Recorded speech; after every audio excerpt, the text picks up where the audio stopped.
बिस्मिल्लाहिर्रहमानिर्रहीम। जनाब, स्टोरी मैंने एक ही शेयर करनी है। आपने थंबनेल पे देख लिया होगा कि जी कंट्रोल टावर मुझे मिन्नतें कर रहा है कि फार्मूला बताओ कप्तान को कैसे निकालना है, इमरान खान को कैसे निकालना है। ये जरदारी साहब ने अपने एक रीसेंट ख़िताब में कहा। वो अपने वर्कर से, वोटर से, सपोर्टर से गालिबन नवाब शाह में ख़िताब कर रहे थे और उन्होंने कहा कि इस्टेब्लिशमेंट हमें कह रही है।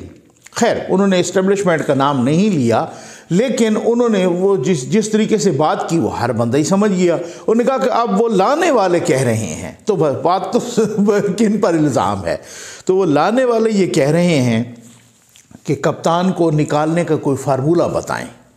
तो मैंने कहा, जरदारी साहब कहते हैं कि मैंने कहा कि कोई फार्मूला शर्मूला नहीं है, इन्हीं फार्मूलों ने पाकिस्तान का सत्यानाश किया है। हमने उस वक़्त भी आपको मना किया था और ये आप ऐसा ना करें और वैसा ना करें और आपने ये कर दिया। तो अब पहले आप ख़ुद इसको निकालें और बाद में हमसे बात करें और हम पाकिस्तान संभाल लेंगे। तो ये बात हुई। अच्छा, खैर, अब इसमें तबसरा भी करते हैं, तजिया भी करते हैं। उसके बाद मुख्तलिफ़ रिपोर्ट्स में, मुख्तलिफ़ न्यूज़ चैनल्स पर या मुख्तलिफ़ न्यूज़ वेबसाइट्स पर कुछ रद्द-ए-अमल भी आने लगा कंट्रोल टावर का भी। इसी तरीके से मैंने भी रब्ता किया बहुत ही बाअसर हलकों और बाखबर हलकों से, और मैंने भी कहा, मैंने कहा ये क्या चक्कर है जरदारी साहब जो फरमा रहे हैं। मैं तबसरा करता हूँ, मैं इस पर तजिया भी करता हूँ और उससे अगली बात भी करता हूँ कि ये फिर क्या कहाँ कहाँ पहले इन हाउस चेंज की शुनीद है और क्या हो रहा है। अच्छा, और तो मैंने भी पूछा तो उन्होंने यही बताया, सेम कैटेगोरिकली इसको डिनाई किया। और उन्होंने कहा कि नकवी साहब, अगर किसी ने कोई रब्ता किया है तो जरदारी साहब से कहें उसका नाम लें, ठीक, और किसी ने कोई रब्ता नहीं किया। ये बिल्कुल एक मिसगाइड करने वाली बात है, मिसलीड करने वाली बात है। और बल्कि यहाँ तक भी कहा लोगों ने कि अगर कंट्रोल टावर उस तरीके से आके हर बात का जवाब नहीं दे सकता तो इसका मतलब ये नहीं है कि आप जो भी इल्ज़ाम हो इस तरीके से उनके साथ डाल दें और जो भी बात हो। अच्छा, वैसे मैंने नोट किया है बहुत सारी चीज़ें, मतलब मैं सबसे बड़ा नाक़िद होऊंगा कंट्रोल टावर का, उनकी पॉलिसियों का। लेकिन अब बात यह है कि बहुत सारे सीनियर तजियाकार भी कह रहे हैं। अच्छा, मैं पहले ये बता दूं, मैंने अगला क्वेश्चन किया, मैंने कहा जी फिर से एक बात बताएं ना, और वो भी लगी लिपटी रखे बग़ैर बताएं कि फिर क्या जरदारी साहब की कोई डील कोई हो रही थी और वो गड़बड़ हो गई है। तो बिल्कुल उन्होंने इसकी तस्दीक की है कि जी बिल्कुल उनकी कोई डील, उनकी सारी डील ही गड़बड़ हो गई है। तो फिर इसका मतलब ये हुआ, मैंने फिर उससे सारा नतीजा अख़ज़ कर लिया और मैंने ये देखा कि मैंने कहा जी अच्छा, अगर इस तरह की बात है और ऐसे ही है सूरत हाल और यही सिचुएशन है तो फिर कुछ समझ में आने वाली बात है। मेरे ख्याल में जरदारी साहब ने ये भी फरमाया कि जी हमें फंसा के तो खैबर पख्तूनख्वा में देखें जनाब औरों को जितवा दिया गया। तो ये इस हवाले से जो है ना कुछ सूरत हाल वाज़े समझ आती है कि क्या है सूरत हाल है क्या। अच्छा, पहली बात तो ये है कि मैंने कहा ना कि हम हर बात पर इस तरीके से तनकीद करते हैं। तनकीद बराए तनकीद नहीं होनी चाहिए, बल्कि तनकीद बराए इस्लाह होनी चाहिए।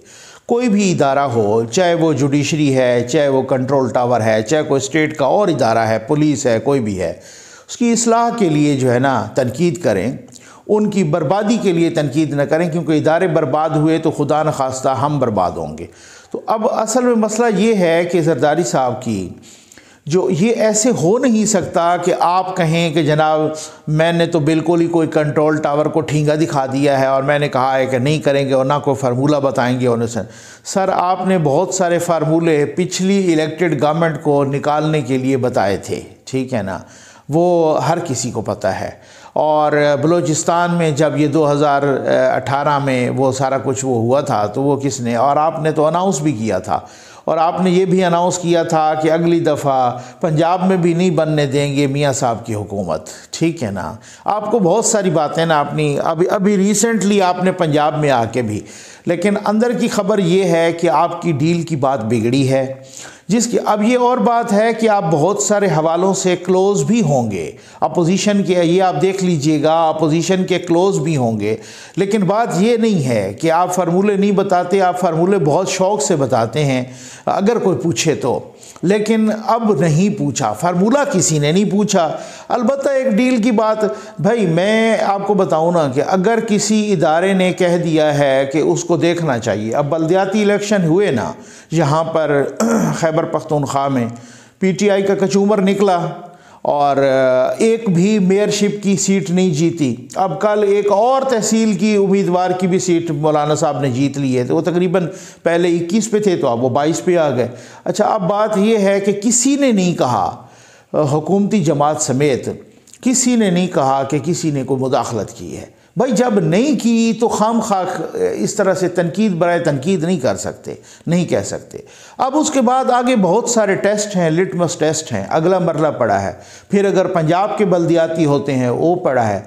अब ख़ास तौर पे जो बड़ा टेस्ट है, जो जनरल इलेक्शन है वो है। अब अगर अपोजिशन जैसे क्या कहा जा रहा है कि स्पीकर कौमी असम्बली और चेयरमैन सेनेट के ख़िलाफ़ तहरीक अदम एतमाद पहले आ रही है।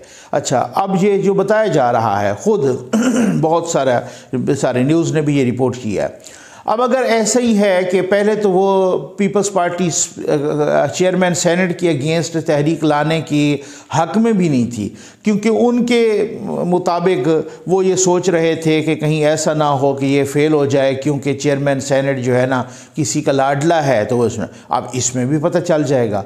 अब आप पर तोल रहे हैं सारे अपोजिशन वाले, और चेयरमैन सेनेट भी और स्पीकर के अगेंस्ट भी, पहले जिसके अगेंस्ट भी आती है, और अगर वो तहरीक अदम एतमाद पास हो जाती है, कामयाब हो जाती है, तो फिर ये और भी चीज़ें खुल के आना शुरू हो जाएंगी कि जी वाकई वो जिन्होंने अपोजिशन के 64 को 50 किया था वो अब न्यूट्रल हो गए हैं। ये तो टेस्ट है ना। ये तो अब बात ये है कि अगर कोई न्यूट्रल हो जाता है और किसी किस्म की कोई मुदाखलत नहीं करता, और ऐसे ही स्टेप बाय स्टेप, ऐसे किसी के कहने से कि मैं न्यूट्रल हो गया हूँ तब तक नहीं होगा। न्यूट्रल होने के लिए कम अज़ कम जो जनरल इलेक्शंस हैं तब तक न्यूट्रल होने का सबूत देना होगा। और अगर वो तब तक अपने न्यूट्रल होने का सबूत देते हैं और वो कहते हैं जनाब कि हम तो कहीं कोई अपना वज़न किसी पलड़े में नहीं डालेंगे, तो फिर तो उस इदारे को हज़ार सलाम हज़ार सल्यूट, क्योंकि वो इदारा मेरे दिफा का ज़ामिन है। और अगर उसने इस तरह से हाथ नहीं मारना किसी सियासत में, तो यार क्यों खाम खा किसी को घसीटें। और अगर मेरी डील कहीं से गड़बड़ हो गई और किसी ने ये कह दिया कि जी अब इदारा न्यूट्रल है और इस तरीके से नहीं हो सकता, इस तरीके से हम नहीं वो कर सकते, हर बंदा अपने हिसाब से लड़े, अपना मैदान खुला है जनाब, इलेक्शन कमीशन जाने ये उसने। और अगर मैं बार बार कह रहा हूँ कि वाकई यही बातें हैं, मैं बार बार कह रहा हूँ कि अगर मैं इफ़ लगा रहा हूँ, इफ़्स एंड बट्स ज़रूर हैं, क्योंकि उसकी वजह यह है कि इस न्यूट्रलिटी को साबित करने के लिए सिर्फ कॉल नहीं बल्कि फेल की भी ज़मानत देना पड़ेगी। और फेल की सबसे बड़ी ज़मानत ये है कि चाहे वो आने वाले बल्दियाती इलेक्शंस हों, चाहे वो ये कोई अगर तहरीक अदम एतमाद स्पीकर या चेयरमैन सेनेट के ख़िलाफ़ पहले आती है, या अगर बिल फ़र्ज़ वो वाले इलेक्शन हो, सबसे बड़ा टेस्ट है जनरल इलेक्शन हो, अगर ये फेल पर और इसी तरीके से वो पूरा उतरता है इदारा और किसी किस्म की मुदाखलत नहीं करता, तो फिर काहे की तनकीद है, फिर कौन सी तनकीद है। फिर तो जो तनकीद करता है तो इसका मतलब है वो तनकीद बराए तनकीद कर रहा है ना। हम तो तनकीद बराए इस्लाह के कायल हैं कि आप तनकीद करें किसी भी इदारे पर, अगर आप इस्लाह की नीयत से करते हैं, भले आप प्रॉब्लम्स में भी आते हैं कुछ टाइम के लिए तो कोई मसला नहीं है, लेकिन अगर तनकीद बराए इस्लाह हो तो। लेकिन अगर तनकीद बराए तनकीद करेंगे तो डेफिनेटली फिर तो इस हवाले से फिर जो है ना गड़बड़। अब मसला ये है ना कि ज़रदारी साहब ने जैसे फरमाया, अब ज़रदारी साहब ने एक दफ़ा पहले भी फरमाया था ईंट से ईंट बजाने वाला, फिर वो बाहर चले गए थे और उसमें भी बहुत सारी चीज़ें थीं। अब बहुत सारे, मैंने सिर्फ ये नहीं है कि मैंने गैर सियासी लोगों की मैं बात कर रहा हूँ, मैं सियासी लोगों की भी कर रहा हूँ और मैं सहाफ़ती हलकों की भी कर रहा हूँ। बहुत सारे सहाफ़ती हलकों से भी बात हुई, उन्होंने भी यही कहा है कि इस बात में अब की बार वो सदाकत नहीं लगती, अब की बार वो सच्चाई नहीं नज़र आती कि किसी ने भी नहीं कहा और हर वो नेगेट कर रहे हैं जो कंसर्न्ड क्वार्टर्स हैं, जो कि मुतलका हल्के हैं, वो इस बात की तरदीद कर रहे हैं कि ना तो किसी ने फार्मूला पूछा है जरदारी साहब से, ना ही कप्तान को निकालने का कहा है कि जी आप फार्मूला बताएं, और ना ही आगे से ये जवाब आया कि फार्मूला शर्मूला कोई नहीं, आप खुद ही निकालें। तो ये बिल्कुल कहते हैं कि ये मन घड़त बात है, ये बिल्कुल इस तरह की कोई बात नहीं हुई। अपना कर लें, जो भी करता है अपना जाने, और वो फिर जो है ना हमने ना आगे मुदाखलत करनी है और ना कुछ इस तरह की इतलात हैं। मैंने पहले अपनी वीडियोस में बताई हैं कि जी कुछ इस तरह की है कि इदारे ने कुछ इस तरह का तहिया किया है कि भाई बहुत पड़ गई गालियाँ, बहुत तनकीद हो गई, बहुत हम तनकीद के नीचे आ गए, बहुत ही हम जो है ना मतलब एक जगह पर रेडी वाले के पास भी जाए तो वो कहते हैं कि यही लाए थे, तो अपना पूरे का पूरा हमारा जो है ना ज़ेर अताब आए हैं इन्हीं की वजह से। ये बहुत हम क्रिटिसिज्म में आ गए और बहुत गालियाँ पड़ गई हैं। तो अब उस इदारे का वक़ार बहाल करना है, और अब जो है ना किसी किस्म की कोई जो है ना वो नहीं करनी मुदाखलत। और किसी अगर ऐसा है, मैं बार बार यही कह रहा हूँ, और वो आने वाले सारे टेस्टों पर पास होते हैं, तो फिर तो डेफिनेटली फिर तो अप्रिशिएट करना चाहिए। फिर तो अप्रिशिएट, गिला किस बात का है, मुझे शिकवा किस बात का है? शिकवा तो यही है, मुझे शिकवा ये है कि कोई, मैं ये नहीं कह रहा कि कोई इमरान खान साहब को छोड़ के पीपल्स पार्टी को सपोर्ट करे, या कोई इमरान खान साहब को छोड़ के नून लीग को सपोर्ट करे, कोई फलां को छोड़ के मौलाना साहब को सपोर्ट। अब जो खैबर पख्तूनख्वा में है, ये कौन कह सकता है कि मौलाना साहब को किसी ने सपोर्ट किया ही नहीं है किसी ने सपोर्ट। भाई मौलाना साहब जिस तरीके से जीते हैं, ये तो पीटीआई ने भी नहीं कहा कि फलां ने सपोर्ट किया। वो पता चल गया है कि वो आपकी अपनी नालायकियाँ थी और आपकी अपनी बैड परफॉर्मेंस थी, जिसकी वजह से मौलाना साहब को फ़ायदा हुआ है, और उन्होंने वहाँ पे इस तरीके का हार्ड वर्क किया है। और वो एक बहुत ही मंझे हुए सियासतदान है, और उन्होंने वो किया और उन्होंने उसका फल खाया है। तो इसमें ऐसी कौन सी बात है, कौन सा? तो अगर ऐसे ही न्यूट्रल स्टेटस बरकरार रहता है, और जहाँ पर जो ये फिर अगर इलेक्शन इसी तरह से होता है और कोई भी धांधली का इल्ज़ाम नहीं लगाता, किसी किस्म की कोई साइड लेने का इल्ज़ाम नहीं लगाता, ना किसी को कोई सिलेक्टेड कहे और ना किसी को कोई लाडला कहे, फिर तो बहुत अच्छी बात है ना, फिर तो ये डेवलपमेंट तो बहुत अच्छी होगी ना। तो मैं यही समझता हूँ, और उसी उम्मीद के साथ कि सिर्फ तनकीद बराए तनकीद को लेकर, या कोई अगर बिलफर्ज कोई बात कहीं से चली और आगे से कोई मुस्बत जवाब नहीं आया, और उसकी बुनियाद पे जो है ना मतलब है आप वही ईंट से ईंट बजाने वाला चक्कर करें, तो ये एक रविश जो है ना मुस्बत और ये पॉजिटिव बात नहीं है। उम्मीद है आपको वीडियो पसंद आई होगी। आपका बहुत बहुत शुक्रिया।